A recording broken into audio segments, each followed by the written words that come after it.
sair do meu modo eremita normal, com cara de professor de filosofia doido, para aceitar o desafio de trazer a palavra para vocês hoje, trazer uma pregação, uma mensagem, continuar a série de mensagens que o pastor Antônio tem falado, tem trazido para nós aqui, a respeito de cura da alma, de como o Evangelho restaura as nossas emoções, restaura nossos temperamentos e toda a nossa vida. E começando especificamente com uma experiência que tive, algumas experiências na verdade, que tive durante essa semana, conversando com jovens, Então, enquanto dava aula para alguns jovens de inglês, surgiram alguns assuntos de economia, filosofia e tudo mais, e eu sempre tentava explicar para eles da melhor maneira possível algo que eles compreendam melhor como essas coisas funcionam, e sempre ao mesmo tempo trazer uma relação disso tudo, essas matérias que normalmente não temos tanto contato, que é ensinado em escolas, trazer ligação com o Evangelho. O Evangelho sempre tem algo a falar a respeito de como devemos pensar filosofia, sociologia, economia e assim por diante. E conforme essas conversas foram se alongando, foram chegando assuntos que os adolescentes têm tido muitos problemas na vida deles, com relação à depressão, com relação a dúvidas espirituais que eles têm tido, Então, o que eles devem crer, o que não devem, por que devem crer e assim por diante. Então, nesse assunto, acabamos falando sobre isso também hoje na escola dominical com os adolescentes, e eu queria mostrar para vocês como o que cremos, o modo que cremos afeta profundamente o modo que enxergamos as nossas vidas, como enxergamos e como lidamos com algumas situações de nossas vidas, e como também o Evangelho nos ajuda a termos sentimentos na medida correta, sempre sentimos da melhor maneira possível e não nos deixamos dominar por esses sentimentos, Então, tem um teólogo, filósofo que eu gosto, eu sempre falo muito a respeito dele aqui, quando tenho a oportunidade de falar à igreja, que é chamado Francis Schaeffer, e espero que esteja em tela, é uma escadinha. Ele fala a respeito de como a filosofia, ela sempre afeta as nossas vidas e de que maneira as ideias, as filosofias acabam chegando a nós. Então, sempre começa com um filósofo pensando a respeito de alguns assuntos, quaisquer que sejam. Essas ideias acabam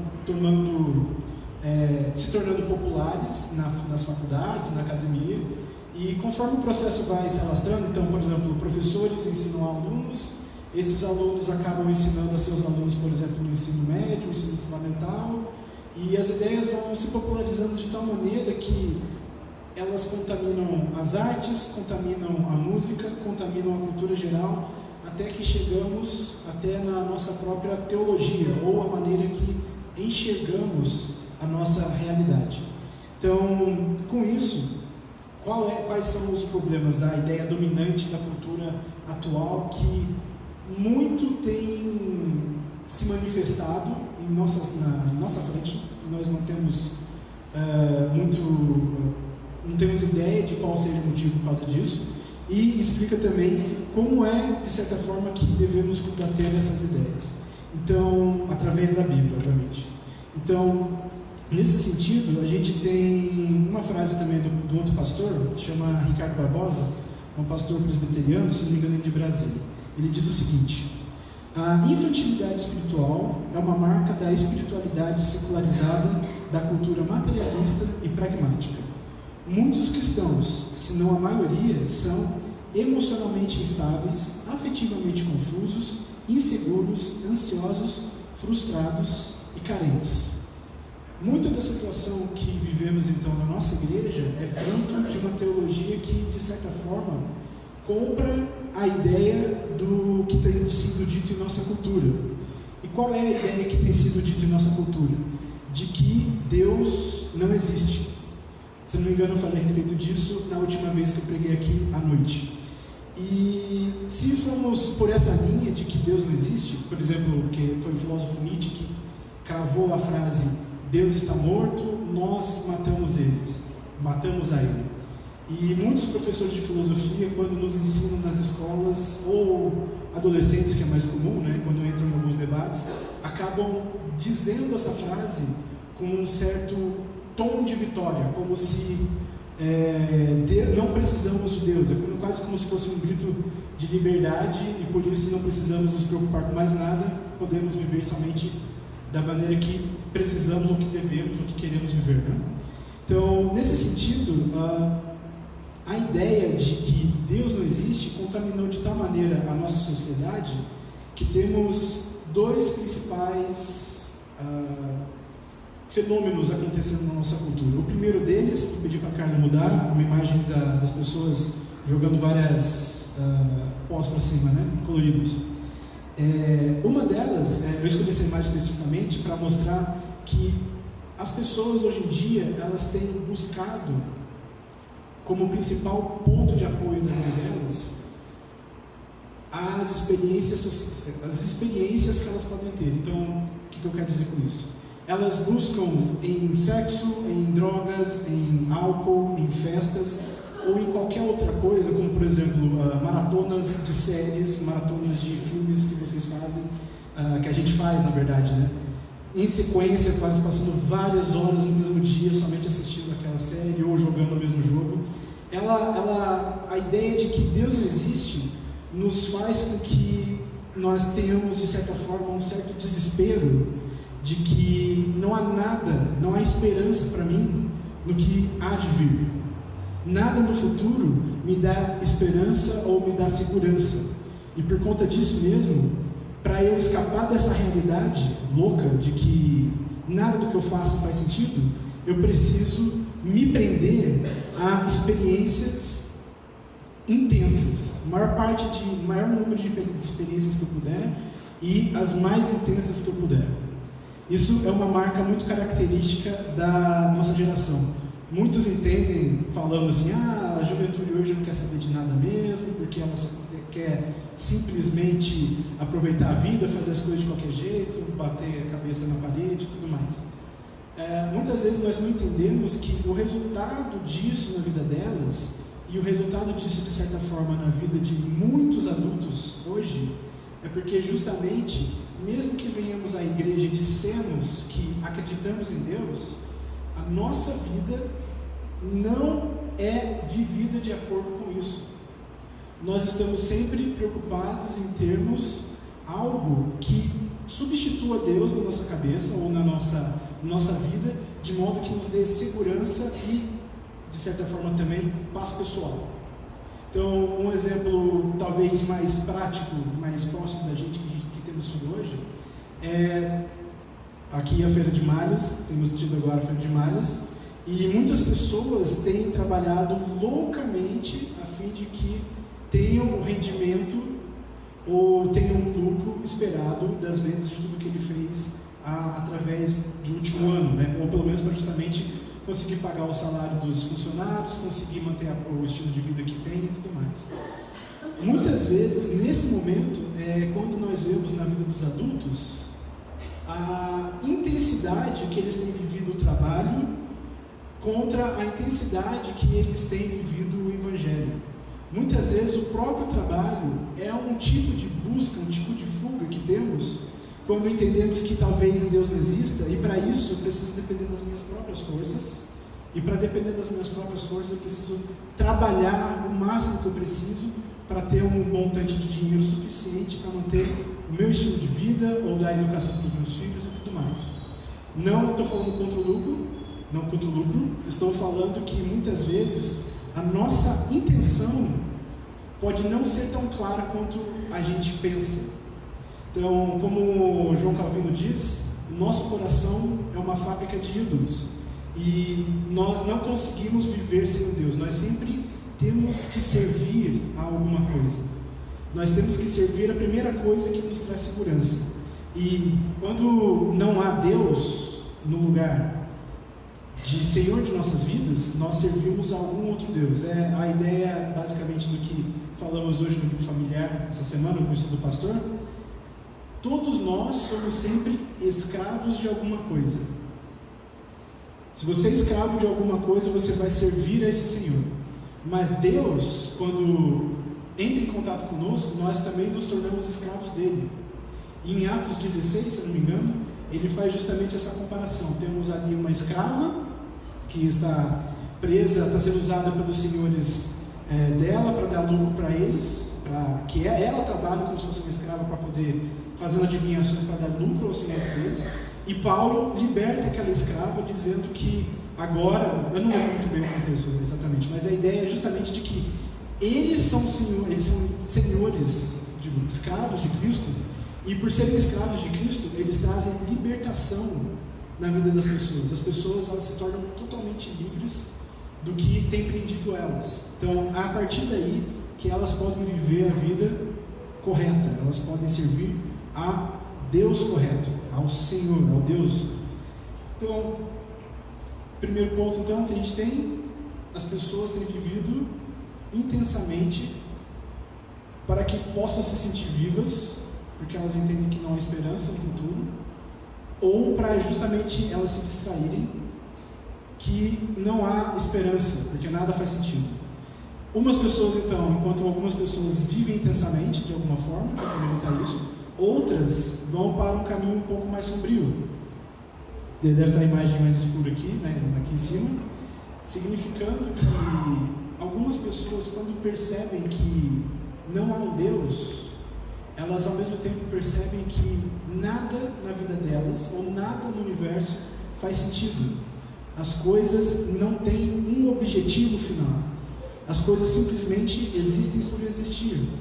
E em alguns casos, algumas pessoas tendem até a achar que elas vivem numa Matrix. Pode parecer mais exagerado, mas é fato. Algumas pessoas realmente entendem que elas vivem num mundo falso e que a única coisa que elas podem contar é com as próprias sensações. É por isso que temos tido atualmente na sociedade, embora realmente haja problemas químicos, que precisamos realmente, dependemos de remédio para que a nossa, não tenhamos depressão, eu entendo que o grande número da sociedade atual de jovens, de pessoas que têm sofrido com depressão, sofrem por causa dessa mentalidade deles entenderem que nada faz sentido e nada tem um objetivo final. E por isso, se nada faz sentido, por que é que eu existo? A vida não faz sentido, por que a vida existe? Eu não deveria existir, por causa disso eu vou tirar minha vida. Então, a ideia que permeia a nossa sociedade nos leva para dois caminhos que nos afastam totalmente de Deus. De certa forma, muito por causa da nossa própria rebeldia. Então, de certa forma, ou queremos ser senhores das nossas vidas, como aqui no caso de querer viver a vida intensamente, ou simplesmente perdemos a esperança e queremos acabar com a nossa própria vida, esquecendo de que há algo a ser vivido. Existe vida, e vida real, vida em abundância. Analisando um pouquinho mais a respeito disso, o autor que eu citei antes, o Francis Schaeffer, ele diz algumas palavras no livro dele, Verdadeira Espiritualidade. Ele diz o seguinte: podemos dizer que a personalidade se demonstra por seu pensar, agir e sentir. O que ele quer dizer aqui? Ele está querendo dizer que aquilo que você crê define o modo como você vai agir, como você vai pensar e como você vai se sentir diante dos problemas ou das alegrias diante da sua vida. Seguida, se existe liberdade infinita, seja na vida como um todo, ou seja, numa pequenina área da vida, não posso ser Deus no agir e na prática. O que ele quer dizer aqui? Se lembrarmos no Éden, no livro de Gênesis, temos ali um momento que o ser humano cai comendo o fruto do conhecimento do bem e do mal. A ideia que está muito bem ilustrada ali é a ideia de que o ser humano, ele quer ser totalmente independente de Deus. Ele quer ter conhecimento do bem e do mal, para que justamente Deus não venha dizer a ele o que deve ser feito e o que não deve ser feito. Ele quer ter essa autonomia, ele quer saber o que eu tenho que fazer sem depender de outras pessoas. E de certa forma, essa ideia acontece até hoje. Sempre que pecamos, é uma ideia basicamente que estamos dizendo para Deus que eu sei o que eu quero, eu sei o que eu quero para a minha vida, e eu não quero que Deus mande em nada aqui na minha vida, em nenhuma área da minha vida. Então, o que Francis Schaeffer está falando aqui é que ao declararmos liberdade em qualquer área da nossa vida, nós queremos ser Deus. Nós queremos ser o próprio Deus. O problema é que nós não somos Deus. E não sendo Deus, nós começamos a ter problemas, que é o que ele vai entrar no próximo ponto, por favor. Portanto, retornamos ao fato de que, rebelado o homem contra Deus, resultam do seu íntimo essas separações de si mesmo. Quando declaramos independência de Deus, nós queremos dizer quem nós somos, independente de entendermos que Deus é quem define a nossa identidade, Deus quem define os nossos sentimentos. Então, quando nos declaramos independência de Deus, nós começamos a entrar em conflito com nós mesmos. Nós, por isso, buscamos outras coisas que não o próprio Deus. Porque nós somos feitos para sermos escravos de alguém, e esse alguém é Deus. E essa liberdade de Deus significa liberdade. E toda outra escravidão nos leva à morte. Então, continuando. Por sua rebeldia, o homem escolhe rebaixar-se mais, ao invés de regressar ao seu lugar próprio, como criatura ante o Criador absoluto.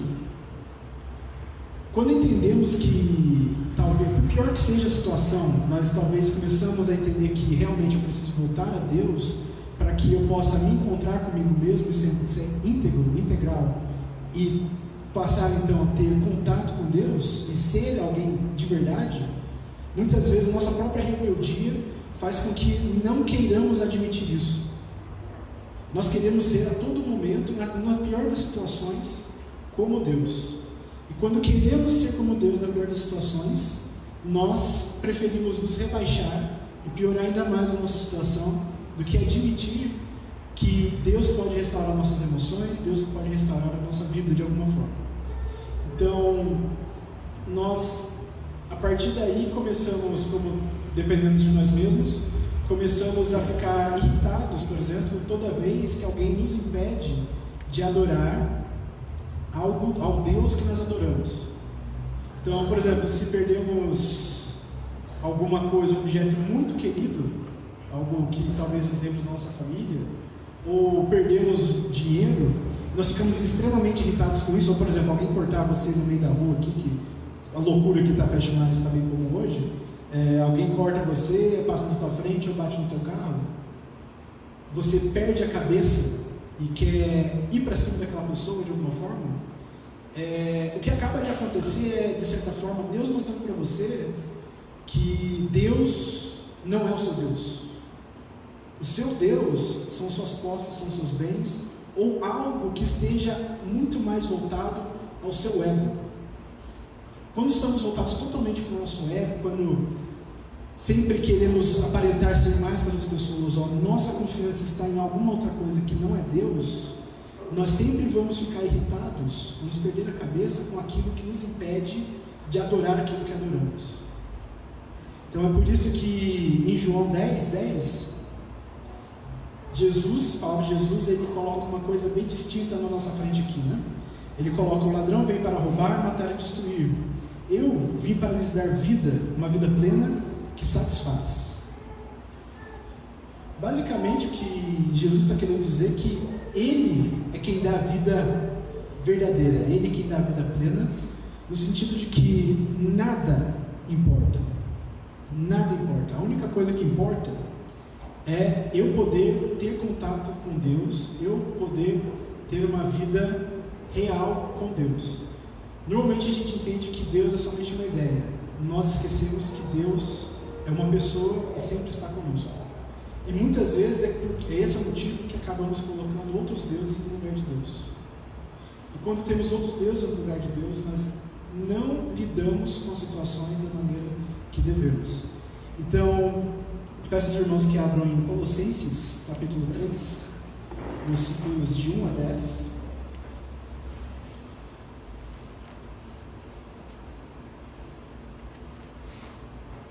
Minha versão vai estar um pouco diferente. Colossenses capítulo 3, versículos 1 a 10.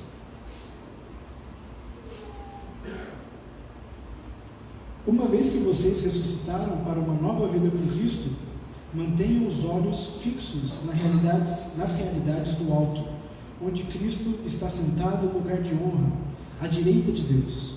Pensem nas coisas do alto e não nas coisas da terra, pois vocês morreram para essa vida, e agora sua verdadeira vida está escondida com Cristo em Deus. E quando Cristo, que é sua vida, for revelado ao mundo inteiro, vocês participarão de sua glória. Portanto, façam morrer as coisas pecaminosas e terrenas que estão dentro de vocês.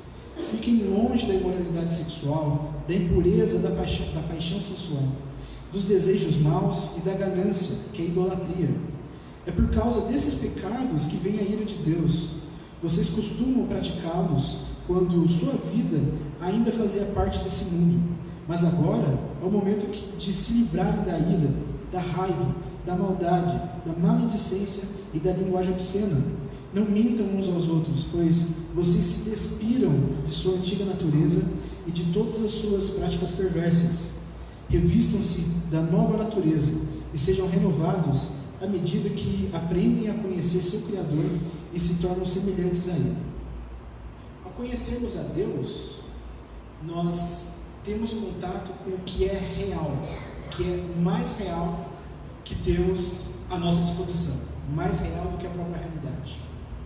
Ele, através dele, pelo contato com ele, pela amizade que temos com ele, aprendendo a seguir os passos de Jesus, é que aprendemos como é que uma pessoa tem que lidar com as situações e adversidades na vida. Aqui o texto diz a respeito de que antes, quando éramos inimigos de Deus, quando odiávamos a Deus, preferíamos, obviamente, continuar praticando tudo aquilo que nos levasse a adorar outros deuses. E por causa disso mesmo, fazíamos o que aqueles deuses nos diziam que deveríamos fazer. Então, como aqui no versículo 6 diz, é por causa desses pecados que vem... Perdão,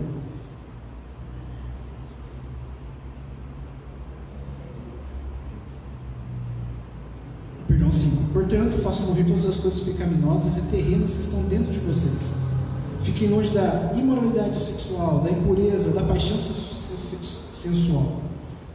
Tudo que pensamos antes de conhecermos a Cristo é simplesmente, de alguma forma, preenchermos o vazio que temos dentro de nossos corações. Nós sabemos que nós somos feitos para adorar alguém e queremos colocar qualquer outra coisa que não seja o próprio Deus. E quando colocamos qualquer outra coisa que não seja o nosso Deus e nos impedem, de alguma forma, de buscarmos esse Deus, nós, então, ficamos irados. Ou nos vitimizamos, achamos que tudo que acontece na vida é uma conspiração contra a minha pessoa, sem se dar conta que muitas vezes são os próprios atos da pessoa que as levam a situações que elas se encontram naquele momento. Essas atitudes que elas fazem é que jogam, nossas próprias atitudes, é que nos jogam na lama.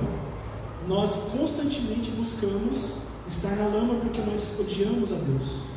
Nós levantamos o punho contra Ele e dizemos que preferimos ser independentes, ter autonomia, do que ouvir aquilo que Ele tem a nos dizer, do que seguir os passos que Jesus seguiu, do que é ser amoroso com o próximo, sabermos que em contato com Deus podemos, de certa forma, passar por cima de todas as situações, nada mais importa. Nada mais importa, como o apóstolo Paulo diz, não importa que eu morra, que eu sofra perseguição. Filipenses é a carta dita mais feliz da Bíblia, porque demonstra justamente isso. Toda e qualquer situação ruim que acontece a Paulo, ele não se importa com elas. A única coisa que importa a Paulo é levar a palavra de Deus àqueles que ainda não a conhecem. E de certa forma, esse é o maior defeito, não defeito, mas essa é a principal causa, porque tantas pessoas se matam hoje, ou porque tantas pessoas, como eu falei, buscam intensidade em todas as coisas que elas fazem. Porque elas não entendem que há um motivo real que a nossa vida vale a pena e que o nosso objetivo é justamente glorificar a Deus e levar o Evangelho a todo aquele que não conhece a Deus. É como a ideia do John Piper, como eu sempre falo, nós nos enchemos de alegria através do nosso relacionamento com Deus, e essa alegria se transborda de modo que nós queremos que outras pessoas conheçam também a presença dele. Nós queremos que outras pessoas se alegrem e vibrem com a gente com a presença de Deus em nossas vidas. Em vez disso, preferimos buscar intensidade em coisas que não duram e que não duram por segundos e não duram nem pela vida eterna, né? Elas simplesmente são pontuais e nunca nos satisfazem. No momento seguinte que conseguimos aquilo que queremos, aquela coisa já se vai e já queremos a próxima coisa que vai nos satisfazer. Nós vamos a todo momento estar buscando algo que nos satisfaça, algo que nos dê esperança.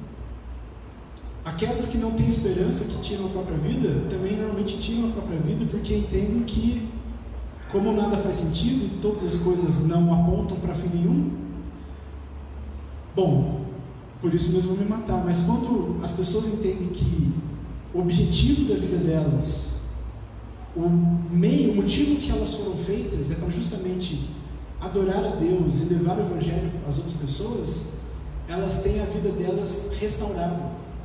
Elas entendem, a maioria delas pelo menos, entendem que a vida delas faz sentido e que, a partir daquele momento, elas têm algo a que se comprometer e algo que realmente vai trazer alegria real para elas.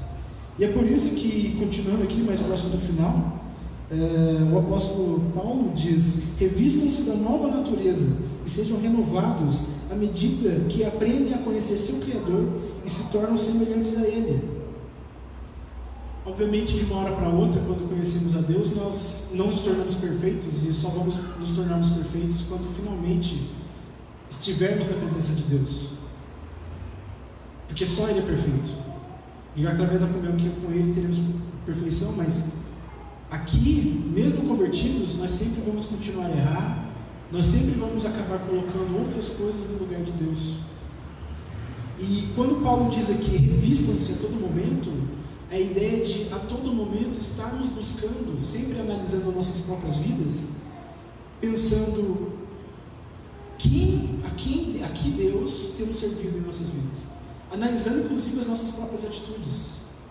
Nós, talvez uma maneira de ajudarmos a nos entender em que estágio estamos, em que grau de comunhão estamos com Deus, é justamente pensarmos com o que é que temos perdido a cabeça atualmente. O que é que tem nos dado ansiedade? O que é que nos faz querer largar tudo e viver uma vida sossegada em algum lugar e não importar nunca mais com nada que tenha a ver com qualquer coisa? Eu quero simplesmente viver minha vida.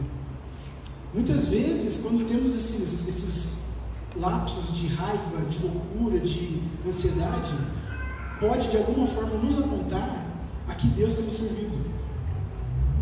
O cristão, em sua essência, ele está permanentemente pensando em que ele tem errado e está sempre buscando como a vida dele pode melhorar, para que ele possa servir melhor a Deus, porque esse é o objetivo da vida dele. Então, tem um filósofo ele é um psicólogo canadense chamado Jordan Peterson, que ele tem ele tem alguns vídeos que se tornaram famosos, e um inclusive se tornou uma piada de certa forma, porque muitos dizem que ele faz até adolescente querer arrumar o próprio quarto. Algumas coisas que ele explica faz com que adolescentes queiram arrumar o próprio quarto. O que ele faz para as pessoas? Talvez essa seja até uma maneira prática de entendermos a quem temos servido, né? Qual é o estado interno espiritual nosso.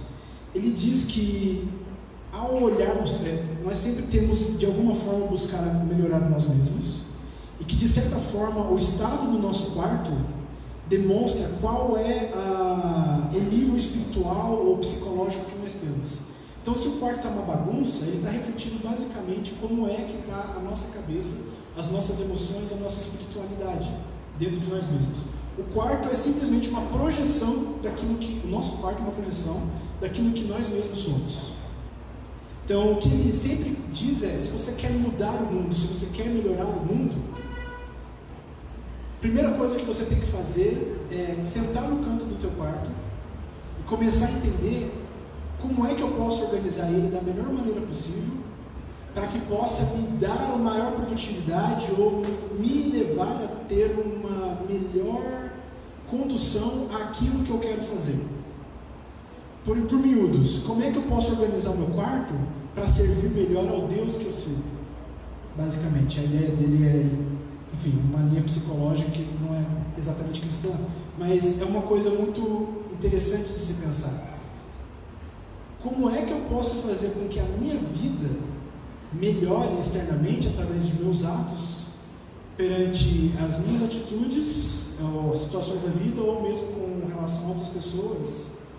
Eu tenho que simplesmente, de certa forma, estar sempre pensando quais são as minhas próprias atitudes e talvez começar até imaginando como é que eu posso arrumar meu quarto.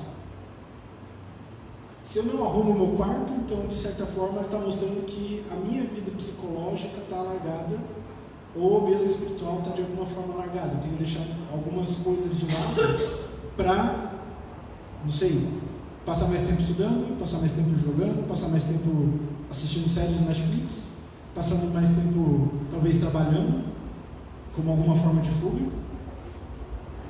Então, dessa maneira, ele mostra muito claramente, de certa forma, algo muito prático que está muito ao alcance nosso, de pensar e refletir de como é que anda a nossa vida espiritual, como é que nós temos lidado com o nosso relacionamento com Deus. Então, mais dois textos já para encerrar. Esse é o meu texto bíblico favorito, porque ele demonstra justamente qual é o fim de todas as coisas e qual é o objetivo de todas as pessoas. O objetivo de todas as pessoas é glorificar a Deus, e é por isso que eu muitas vezes falo na abertura da escola dominical, pois todas as coisas vêm dele, existem por meio dele e são para ele. A ele seja toda a glória para sempre. Amém. Isso é o que me faz levantar todos os dias pela manhã. Isso é o que me faz todos os dias vir à igreja para ter comunhão com os meus irmãos. Isso é o que me faz ir trabalhar para que justamente eu possa ter, de alguma forma, levar a palavra de Deus para pessoas que ainda não conhecem a Ele. Essa é a minha razão de viver. É para isso que todos nós, cada um de nós existimos. É por isso que eu não perco tempo me iludindo com experiências diversas, intensas. É por isso que eu não busco drogas, por isso que eu não busco qualquer outra coisa que possa me satisfazer. É por isso que eu não me mato. Porque a única coisa que importa é Deus. O próprio apóstolo Paulo diz, né? Seria muito lucrativo para mim morrer, porque aí eu estaria com o Pai, mas eu tenho uma missão aqui. Eu tenho que levar a palavra e ensinar aqueles que ainda não conhecem Deus. Esse é o motivo que talvez, por não conhecerem, as pessoas estejam perdidas. E a nossa missão é glorificar a Deus. E como glorificamos a Deus? Mostramos às outras pessoas que elas têm um motivo pelo qual viver. O motivo que deveria fazer com que elas levantassem toda manhã é glorificar a Deus. Glorificar a Deus não é simplesmente vir aqui à igreja, louvar, não é simplesmente vir aqui à igreja assistir a pregação. Glorificar a Deus é fazer discípulos, é levar a palavra de Deus, mostrar o motivo da nossa alegria para as outras pessoas. Isso é glorificar a Deus. E todas as minhas atitudes, todos os meus sentimentos, eles não são nada comparado ao que Deus é. A única coisa que importa é levar a palavra de Deus.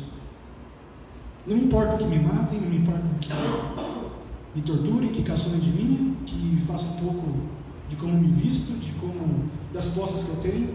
Nada disso importa, porque a única coisa que importa é glorificar a Deus. Passando para o último versículo, Romanos 8, 38, 39. Estou convencido de que nem a morte, nem a vida, nem anjos, nem demônios, nem o que existe hoje, nem o que virá no futuro, nem poderes, nem altura, nem profundidade, nada em toda a criação jamais poderá nos separar do amor de Deus, revelado em Cristo Jesus, nosso Salvador. Nós fomos inimigos de Deus, nós queremos independência, e por causa disso nos perdemos, nos jogamos na lama e muitas vezes não encontramos o sentido da vida. O sentido da vida está em glorificar a Deus. Se você passa por problemas de depressão, se você talvez sinta que muitas coisas que você busca não tenham trazido nenhum tipo de satisfação, e sempre faz com que você busque mais e mais coisas, eis o motivo porque nós temos problemas emocionais também, depressão. Esse é o motivo, porque talvez nós não entendemos ainda, não tenhamos entendido ainda, de que a única coisa que existe, a única coisa que importa é Deus. Quero convidar o Ministério do Louvor para cantar uma última música, enquanto eu faço a última oração. Depois chamar Cristiano.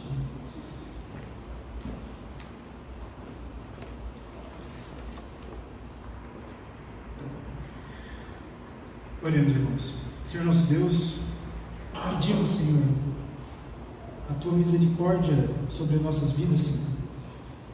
Pedimos que o Senhor esteja nos ajudando de alguma forma a entender como as atitudes diárias, ou como cada coisa que sentimos em nossas vidas, cada sentimento que nos levam a fazer atitudes que não convêm, nos tornam tolos, nos fazem parecer tolos a Deus. Como, Senhor, o Senhor pode restaurar nossas vidas, pode nos dar de alguma forma renovo, não de alguma forma, mas de maneira inteira, completa, Deus. Tudo que importa na vida, Senhor, é glorificar a Ti e estar próximo de Ti, Deus. Nos ajuda, Senhor, a sempre entender que tipos de atitude, através de nossas atitudes, a quem temos servido, Deus. E nos ajuda, Senhor, nos reorienta de volta para Ti. Nos ajuda, Senhor, a sermos ousados quanto à palavra, Deus. Nos ensina, Senhor, a sermos dependentes de Ti em toda situação. Agradeço por tudo que o Senhor nos tem feito, Deus. Em nome de Jesus.